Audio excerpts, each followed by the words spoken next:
और साथ साथ एक जो मेरी पर्सनल है सर, अभी मैं सुबह से प्रयास कर रहा था कि विनेश के लिए बोलूं, जब उसको डिस्क्वालीफाई किया गया, विनेश या नहीं, लेकिन ऐसा लगा जैसे हमें चाकू घुसेड़ दिया गया।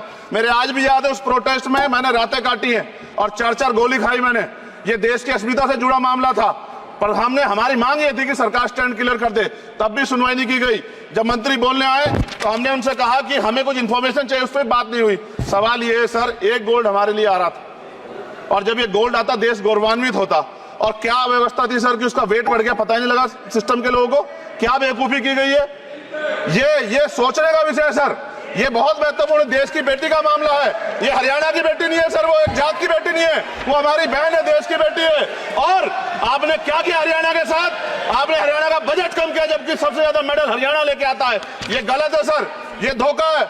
हमें इस बात की तकलीफ है कि विनेश जो है देश का नाम गौरवान्वित करती, इस देश का नाम बढ़ाती, लेकिन आज जो है अपमान का सामना करना पड़ रहा है। जब हमारे हितों की बात होगी हम जो है समझौता कर सकते हैं, लेकिन जब देश के हितों की बात होगी, बाबा साहब अम्बेडकर ने कहा था हम प्रथम और अंत्य भारतीय हैं। जब देश हितों की बात होगी, महिला हितों की बात होगी, महिला सम्मान की बात होगी, और हम कीमत चुका देंगे। सरकार के मंत्री ने क्या कहा कि हमने इतने पैसे दिए, एहसान क्या खैरात दी क्या आपने कोई? खत्म कर रहा हूं सर, खैरात दी क्या आपने कोई? इससे ज्यादा पैसे हम आपको दे देंगे, लेकिन आपको चाहिए था कि इस मामले को संभालते और देश का सम्मान बढ़ाते। आपने लापरवाही बरती, इसका खामियाजा हमें भुगतना पड़ा। मैं आपसे आग्रह करूंगा कि जब वो बेटी देश लौटे सर, जब वो बेटी देश लौटे, रुक जाओ प्लीज, प्लीज, जब वो बेटी देश लौटे, मैं आपसे आग्रह करूंगा कि स्पीकर सर यहां बुला के उसका सम्मान करें। हम सब लोग, वो देश की बेटी है सर, देश के लिए गोल्डन गर्ल है वो, उसका सम्मान यहां किया जाए सर, हमें चाहते हैं। बहुत बहुत धन्यवाद, आपने बाद में मौका दिया।